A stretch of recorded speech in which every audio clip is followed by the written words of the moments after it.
If someone had told me that 5 years after high school graduation, my high school sweetheart would cheat on me or have another relationship while we were engaged, I would have thought they were joking. I financially supported her while she was searching for better opportunities. During high school, I was known for being focused, intelligent, caring, and highly active in various groups. When I finished high school, I was in excellent physical condition. The only sport I participated in was wrestling, which I enjoyed because it allowed me to eat freely, and I could easily burn off the calories during wrestling matches. Some might compare it to football, but football workouts have intervals and aren't as physically demanding as wrestling. Additionally, wrestling doesn't involve the head-on-head collisions that can destroy your brain. I was dating an attractive older girl from school who had graduated 2 years earlier and attended a university in another state. We maintained a long-distance relationship with the hope of me joining her at the same school after my graduation. We initially met at a friend's birthday party when we were both in other relationships. She arrived with her boyfriend, but that night, she went home with me and we slept together on the first night we met. She later convinced me to break up with my girlfriend for her. Although our connection wasn't strong, her physical attractiveness played a significant role in my decision. She assured me she would end her relationship with her boyfriend, which she eventually did. After graduating, I proposed to her, and we became engaged with the hope of getting married once we both completed our postgraduate degrees. I decided to enroll in the same university as her. She was pursuing a bachelor's degree in nursing, while I was on a pre-med track with the goal of obtaining a bachelor's degree in biology and then applying to medical school. During our college years, my fiancé and I rented an off-campus apartment near the university. Initially, we both worked part-time jobs while attending school. I had the advantage of a 4-year academic scholarship, which covered most of our expenses, so the financial burden fell more on her. Our parents didn't come from affluent backgrounds and struggled to support themselves, so we were essentially on our own. Around her 3rd year in school, she faced academic challenges. She had consistently been a B- student and was struggling to maintain her grades. To gain admission to the nursing program, she needed to improve her academic performance. She approached me, expressing her desire to work fewer hours and focus more on studying. She believed this would help her boost her grades. At that time, I thought about our relationship and my commitment to supporting her. I recognized that as fiancés, we should have each other's backs. I didn't want her to risk being dismissed from her nursing program due to poor grades. It was important to me that she could concentrate solely on her studies, as she was genuinely dedicated but found it challenging to balance both work and school, unlike me. I was working long hours, sometimes up to 60 hours a week, to cover expenses like her healthcare, our rent, and utilities. My commitment to work and school took a toll on my health. Despite having a full academic scholarship, I still had to maintain a high GPA and a minimum credit hour load to stay in the program. My regular routines and discipline, which helped me maintain my excellent physical condition, fell by the wayside. I used to train with the college wrestling team for over 2 years to stay in shape. Wrestling didn't offer much of a future beyond the Olympics or MMA, which isn't financially rewarding unless you're at the very top. As I started picking up extra shifts to support my fiancé, I gradually began skipping wrestling practice and eventually stopped working out altogether. I continued to consume the same amount of calories as before, so it didn't take long for me to gain 70, 80 pounds.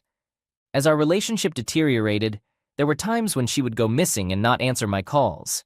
Instead, I'd receive text messages and automated responses like, "I can't talk right now." I was so preoccupied with school and work that I didn't have the time to confront her. Looking back, there was an instance when I called her, and I heard a man's voice in the background, along with heavy breathing. When I asked her about it, she immediately hung up. I called her several times, and she didn't answer. When she finally called back, she claimed she was at the gym and some guy was bothering her. It was strange because I knew for a fact that she didn't go to the gym at the time I called, but I trusted her and didn't investigate further. Despite the additional responsibilities, I managed to graduate with my undergraduate degree a year ahead of schedule. However, she still had 2 more years to complete her nursing program. After obtaining my undergraduate degree, we decided that I would take the medical entrance exam, but delay starting medical school until she finished her nursing degree. Her nursing program was nearly complete, and medical school is much more demanding. I couldn't handle working 60-plus hours and attending medical school simultaneously, and I wanted to avoid accumulating excessive student loans. Our plan was for me to support her financially by working while she finished her nursing program, and then she would, in turn, support me when I pursued medical school. This way, she could provide financial stability for our household while I attended med school, as there wouldn't be any financial support available for her if I started medical school right away. It seemed like a great idea at the time, but in hindsight, it was one of the worst mistakes I've ever made. There were several alternative paths I could have taken, such as encouraging her to take out more loans to support herself while I focused on my goal of becoming a doctor. Sacrificing my future for her seemed reasonable at the time, as waiting for her to complete nursing school and establish stability before I began medical school appeared to be a good plan. After all, I thought we would spend our lives together, so what was a mere 2-year sacrifice for the love of my life? I still believed it was a solid plan because my fiancée wasn't just anyone. She was my fiancée, and we lived together, sharing everything. She was essentially my wife, and we even discussed having children someday. All we were waiting for was for both of us to kickstart our careers. About 6 months after graduating, I was still working full-time at CVS Pharmacy, and she had about a year and a half left to become a nurse. Our relationship had changed significantly from how it used to be. I had suspicions that she might be cheating on me because she was lying about things she shouldn't be lying about, and the lies kept piling up. Despite this, I held on to hope that things would improve in the end. I was still determined to pursue my dream of becoming a doctor, and was preparing for my medical school entrance exam. Meanwhile, I was stuck working as a pharmacy tech day in and day out, all while waiting for my fiancée to finish school, which would take another year and a half. The bond between us was no longer what it used to be. We found ourselves in frequent arguments during which hurtful words were exchanged. She would call me immature and overweight, but I would remind her that without my financial support, she wouldn't have achieved what she had. We would threaten to leave each other, but I always ended up staying because I saw the potential of what we could become, not what we actually were. The reality was that she had changed from the girl I initially fell in love with. She made various excuses to avoid spending time with me, sometimes not coming home or answering calls, only responding through text messages. Occasionally, moments of clarity would remind me of my dreams, but my love for my fiancé always convinced me to continue doing it all for both of us.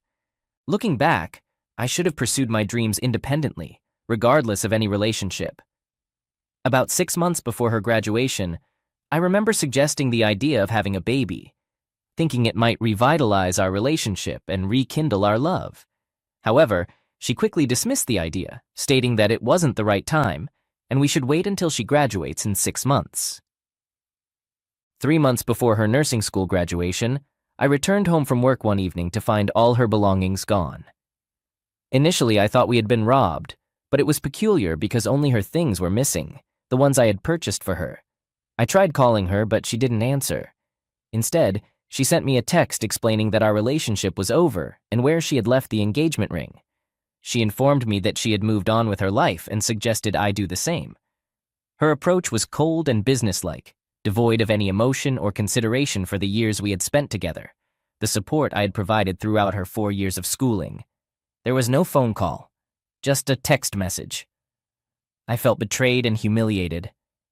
In my attempts to seek answers, I texted her, questioning how she could do this to me.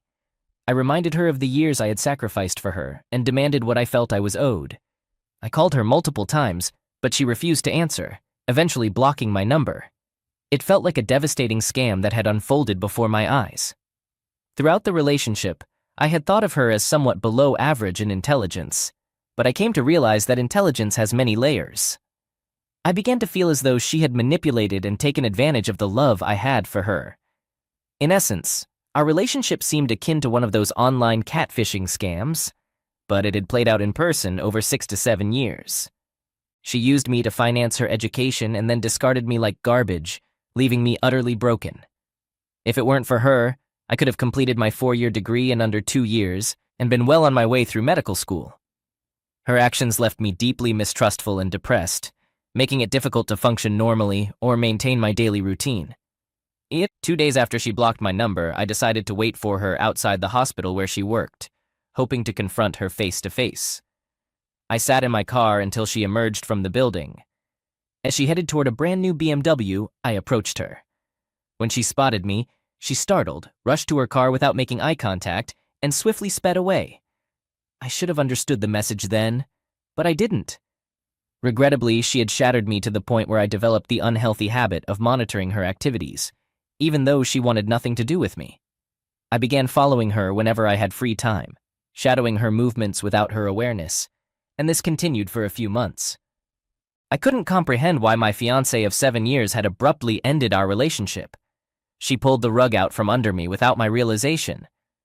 At that time, I was convinced I could win her back, clinging to the belief that she was still mine, oblivious to the fact that she had long moved on, gone even a year before officially ending things. Essentially, I had been providing financial support to maintain her lifestyle while she sought another potential partner. By the way, when I was secretly tailing her car and watching her without her knowledge, I didn't initially feel like I was doing anything wrong.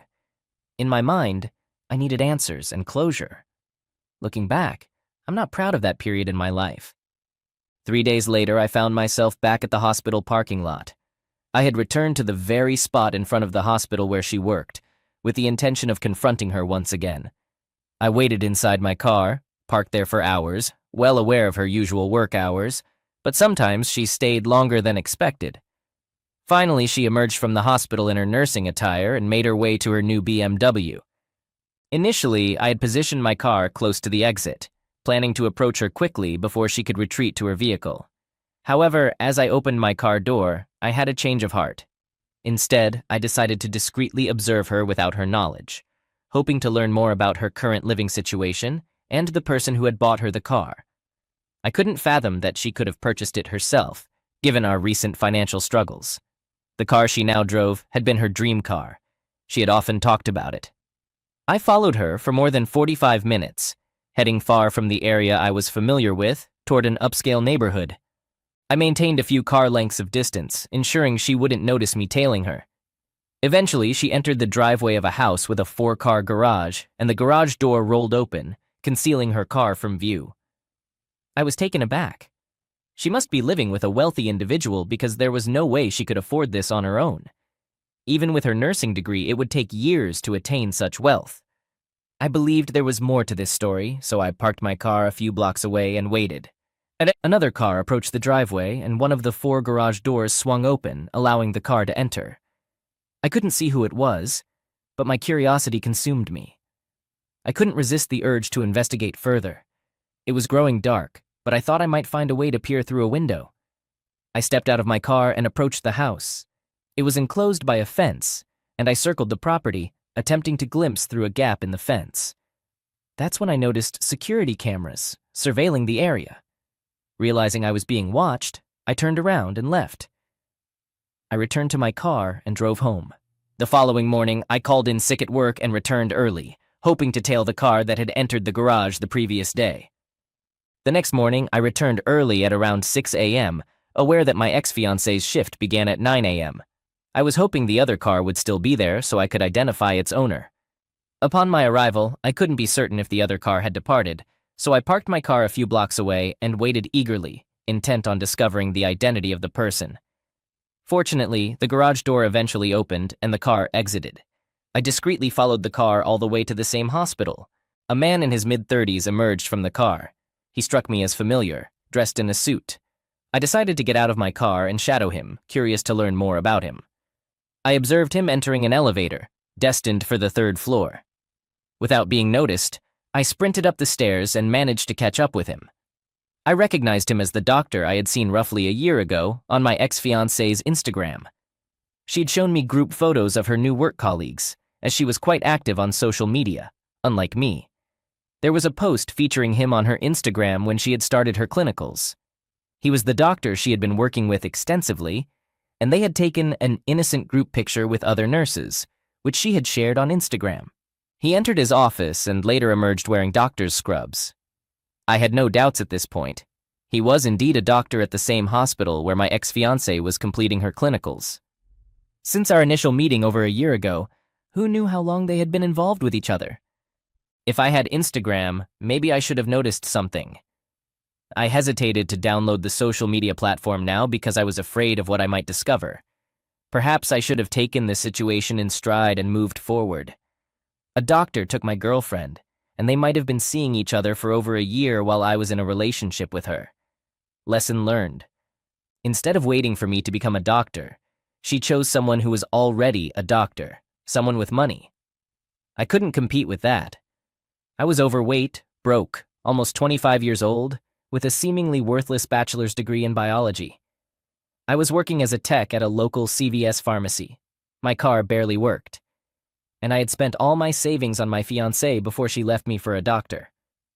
Depression took a toll on me, and the breakup shattered me as a man. I had never felt a worse feeling in my life. During that time, I had no more dreams or ambitions. It was truly a tragedy. I couldn't even recognize myself anymore. In my free time, I found myself secretly following my ex-fiancée around. I followed them for reasons I can't quite explain, and this went on for several weeks. Looking back, the only reason I can give is that I was searching for closure, though I never attempted to confront them. Then, one day, I was so careless that I fell asleep in my car on the same street as their house. I was awakened by a knock on my window. It was my ex-fiancée's boyfriend, the doctor, with my ex-fiancée standing behind him. She had a phone camera recording the interaction. They wanted me to roll down my window. She was yelling at me hysterically, calling me a weirdo, and demanding that I stop following her and leave her alone. The one-sided confrontation lasted only about 5 minutes as I struggled with my keys to start my ignition. They were both yelling angrily at me, and I could barely make out their words. The doctor asked me what was wrong with me, saying they had noticed me following them for a while and had been documenting it. He threatened to issue a restraining order against me. From the way he was speaking, it was clear he thought I was just some guy obsessed with his brand new girlfriend and started following her. She must not have told him that we had dated for almost 7 years and nearly got married. To make matters worse, I was trying to start my car, but it wouldn't cooperate, so I kept trying as they continued yelling at me. The only thing separating us was my driver's side window. They claimed they had seen me on their security camera and had been documenting me following them, intending to get a restraining order. It was the most embarrassing moment of my life. Fortunately, my car finally started after what felt like 1,000 tries. I drove off feeling stupid and ashamed, seeing for the first time how pathetic my life had become. 2 days later, a process server delivered a restraining order from my ex-fiancée and her current boyfriend. Reality began to sink in, and I realized I could end up in jail if I continued my previous behavior. That was a wake-up call, so I stopped and started to reorganize my life, planning to get back into medical school. About a month after I was served with the restraining order, an ex-fiancée from my past, the one I had dumped for my ex-fiancé, called me out of the blue. She wanted to talk about the news that my ex-fiancé was getting married to another man, which she had seen on social media. I wasn't really into any form of social media, so I wasn't aware of it. Her call seemed more like an opportunity to gloat because I had dumped her for my now ex-fiancé. She was still upset about being dumped even though she was now married with kids. She told me that I was a loser for leaving her and warned me that my ex-fiancé was going to ruin my life. She seemed glad that karma had caught up with me, and she hung up on me before I could apologize. I've been trying to move on from my ex-fiancé, and this news has stirred up those feelings all over again. It was just the beginning because it wasn't just my ex-girlfriend who called me. Several mutual friends and people I had lost touch with reached out to express their surprise about us not being together anymore. I even started blocking people's numbers because I knew what they were going to talk about. It was incredibly embarrassing. Out of curiosity, I decided to download the app Instagram, which she was really into when we were together, and she spent a lot of time there. It seemed like he spent a lot of time on it as well because I noticed he had posted thousands of pictures. From what I could see, in the 2 months they had known each other, they had traveled together twice. I also found pictures of them together from a year ago, which means they had been dating for over a year while we were engaged. She used to take pictures with me and post them on Instagram. About a year ago, she stopped doing that, and at the time, I didn't think much of it. Now I understand why she stopped. I noticed that she had deleted all the pictures that included me, and even edited me out of some photos. She had removed me from her life a long time ago, while I continued to support her financially. It's hard to understand how she could be so cold.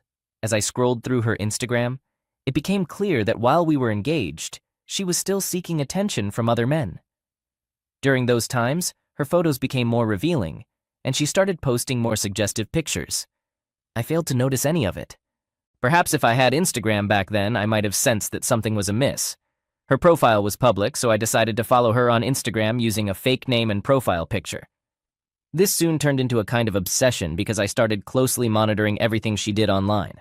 However, it all came to a halt when she posted one day that she was 5 months pregnant. This was odd because she had left me just 2 months ago. 5 months ago, she was my fiancé and we were still close, although not as much. I realized she must have love with both me and the doctor, leaving me wondering who was the real father of the child. He had no clue about our past relationship. He probably thought I was just some guy fixated on his new wife.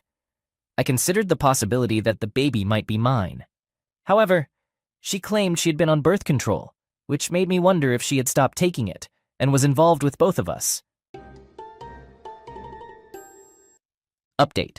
After learning about my ex-fiancé's pregnancy, which was now 5 months along, I realized there was a good chance I could be the father. Financially, I wasn't prepared to support a child. Furthermore, given how my ex had been treating me recently, she probably wouldn't want me anywhere near the child or willing to co-parent with me. It seemed like she was deceiving the doctor by not telling him the truth, that I was her ex-fiancé of 7 years. However, I didn't feel sorry for him. That was his responsibility to find out.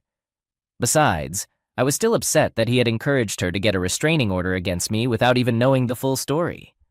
I was aware that the truth would eventually come out, and I would be there to witness it all unfold. So I made a decision to turn the page and refocus my efforts on getting my life back on track. I filled my days with work and began hitting the gym, carefully managing my calorie intake and practicing intermittent fasting. Within a few weeks, I started shedding the excess weight. Additionally, I joined spiritual support groups that emphasized yoga and meditation, providing me the opportunity to meet insightful and spiritual women. During this time, I faced challenges in the dating department. I hadn't dated for over 7 years because my ex-fiancé had been my only partner during that time. However, I lacked the motivation to date, often using the excuse that I was dedicated to my goals and deeply engrossed in preparing for my medical entrance exam. The medical school I aimed to attend was conveniently located in the same city where I currently resided. I managed to shed around 40 pounds in just 2 months. People who had seen me a few months earlier wouldn't have recognized me. My focus was on maintaining a clean and healthy diet, regular visits to the gym, and keeping to myself most of the time. I made a conscious effort to distance myself from our mutual friends by changing my phone number and cutting ties. I wanted a fresh start. Fast forward 5 months later, I successfully passed my medical entrance exam and secured admission to a medical school. My goal was to complete medical school in 3 years or less, and then embark on about 5 years of residency to fulfill my dream of becoming a surgeon. Jumping ahead 2 years into medical school, which typically spans 4 years, but I'd been taking on extra credit hours and tackling prerequisites. Life had become incredibly dull. My daily routine consisted of attending classes and tutoring for extra income, as I was essentially a financially struggling medical student. It had been a full 2 years since my last relationship with my ex, so I decided it was time to start casually dating again, though I was unsure where to begin. For the past 9 years, my dating life was limited to my ex-fiancé and people I met through everyday activities. I ventured into online dating, particularly Tinder, but found it frustrating. Most matches didn't lead to meaningful connections, and many people seemed fake or misrepresented themselves. After 7 months, I deleted the app with limited success. Moreover, I struggled with approach anxiety and awkwardness, something many men can relate to. I explored the bar scene but didn't achieve the desired success. So I turned to online resources like YouTube videos on motivation and self-improvement. That's how I discovered The Way of the Superior Man by David Day, a book covering various life aspects for men. It helped me understand the differences between masculine and feminine behaviors. Another useful book was The Red Queen by Matt Ridley, exploring mate selection and attractiveness. I learned a lot from these resources, but knew practical experience was vital. I committed to approaching attractive women for an hour each day, initially struggling with approach anxiety. However, I learned about the flow state and the importance of building momentum, which drastically improved my results. I frequented 2 different grocery stores within an hour and managed to secure at least 1 solid phone number from attractive girls. So, in 21 days, I secured 15 phone numbers, went on dates with 11 women, and 5 became regular friends with benefits. After around 3 months, I took a brief break from going out and approaching women. Managing the numerous text messages and dates had become quite stressful. I had so many attractive women and dates at that time that I was the one canceling on them. I began to feel like a male version of a sought-after woman. At a certain point, I decided to put a halt to it all because I was having love with too many different women, and it was starting to feel unhealthy. At my peak, I was simultaneously seeing 9 different women. I didn't bother to call or text them frequently. Instead, they were the ones reaching out and requesting time with me. I was in a state of abundance, and it's challenging to put into words, but I can only imagine it somewhat akin to the life of a rock star, or perhaps an athlete. I didn't let this affect my studies because I had a structured daily routine that included going out, studying, working, attending school, dating, and having closeness. Any woman who didn't align with my schedule was someone I would part ways with. At this point, I still went out for an hour, not because I wanted more women, but because I was obsessed with the rush of endorphins I experienced when facing my fears. One day, while I was at a grocery store doing my usual 1-hour approaches, I spotted a woman with 2 kids. She was pushing them in a shopping cart, and she seemed familiar. I thought she resembled my ex-fiancé, so I followed her briefly and called her by her name. She turned around, looking surprised to see me, and approached me. She even gave me a light hug, which caught me off guard. After breaking the embrace, she mentioned that she recognized my voice, but not me. It had been more than 2.5 years since she served me with a restraining order, and it felt like a lifetime ago. She explained that she had been trying to reach out to me, but couldn't find my contact information, so she eventually gave up. I questioned why she would want to contact someone she had previously taken legal action against, and she apologized, expressing regret for how things had ended between us. We discussed how she was doing, and she mentioned that she was doing well. I couldn't help but notice that she didn't appear as beautiful as I had once believed. I had used to think of her as the most beautiful woman I had ever seen, but in that moment, she seemed average, and she had gained some weight. It was hard to believe that I had spent so much time following her and being upset over our breakup when she no longer matched the type of women I was currently involved with in terms of looks. She must have sensed my indifference, and she appeared nervous, asking me various questions. After about 5 minutes of conversation, I attempted to say goodbye and leave, but she seemed reluctant to let go of the conversation. I mentioned that I was running late and needed to leave, but she requested my phone number and suggested we have coffee sometime. I didn't really want anything to do with her, but at the same time, I couldn't shake the thought that the 2-year-old girl might be my daughter. Despite not wanting to see my ex-fiancé again, I still wanted a chance to potentially find out if the 2-year-old was indeed my child, preferably through a paternity test without her knowledge. We exchanged numbers and arranged to meet. Fast forward about 3 days later, I texted her to confirm our meetup. I hoped she would bring the kids with her, so I planned to meet at a family picnic spot. She was already there when I arrived, attempting to hug me, though I didn't respond warmly. She sat down with an awkward expression. I doubt she had informed her husband that she was meeting up with the guy she had filed a restraining order against over 2 years ago. I sat down too, and she began apologizing to me.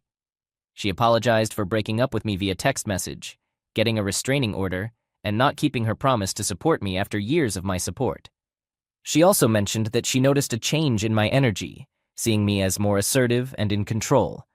I asked her about her work, and she said she was employed at a hospital across town. I tried to avoid bringing up anything about our past relationship entirely. Whenever she circled back to it, I wanted her to know that I had moved on. Most of my questions were focused on the kids.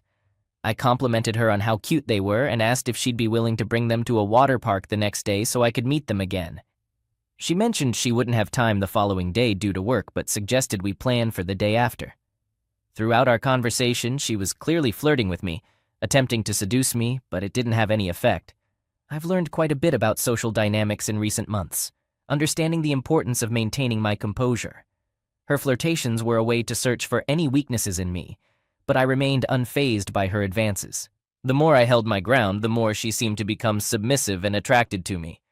I was already quite busy and couldn't afford to spend time at a water park, but it was crucial for me to find out if the baby was indeed mine. When the day arrived, she canceled, explaining that her youngest daughter wasn't feeling well. We rescheduled for the following week. I had initially ordered a swab collection kit, but abandoned the idea last minute because I didn't think I'd have an opportunity to use it without my ex-fiancé noticing. I consulted a friend who's a genetic technologist, and we brainstormed ways to collect DNA samples before the meeting. Since it was summertime and hot, we thought there might be an ice cream or smoothie bar nearby where I could discreetly collect a DNA sample using a straw or cup. I arrived early at the water park. It took them a while to arrive, but when they did, I carried the 2-year-old while my ex pushed the 1-year-old in a stroller. I suggested getting some smoothies for the kids due to the hot weather. The atmosphere was friendly and light, and she was very amicable toward me. Anyone who saw us would have assumed we were a couple. We discussed a wide range of topics, even joking about them catching me sleeping in my car. She asked if I was in a relationship, and I replied affirmatively. When she inquired if it was a serious one, I also confirmed it was. She shared that her relationship with her husband wasn't as perfect as she had hoped, and that they were presently separated, working on reconciling. I didn't delve into the details or reasons behind their separation. My focus was on positivity, and I wished her the best. My attention was on the 2-year-old, waiting for an opportunity to collect the straw after she finished with it, hoping there would be enough genetic material on it. Despite the day's events, I hadn't forgiven her for how she had treated me. I recognized that she was still the same person, although I also acknowledged that I had created the opportunity for her to take advantage of me. After our conversation at the water park, I sensed that things weren't going smoothly in her marriage, and she might be considering leaving. However, her husband seemed to be her best option at the moment, so she was sticking with him. Something must have happened for them to separate, but I didn't bother to inquire or care. In the end, I managed to collect the straw, and it appeared there was enough saliva on it. Following our time at the park, I called my friend, the genetic technologist I had previously consulted. Since we had discussed this beforehand, he wanted me to bring the sample to his lab as soon as possible. The next day, he tested the DNA sample, matching it with mine, and it turned out that she was indeed my daughter. I wasn't entirely sure about my next steps.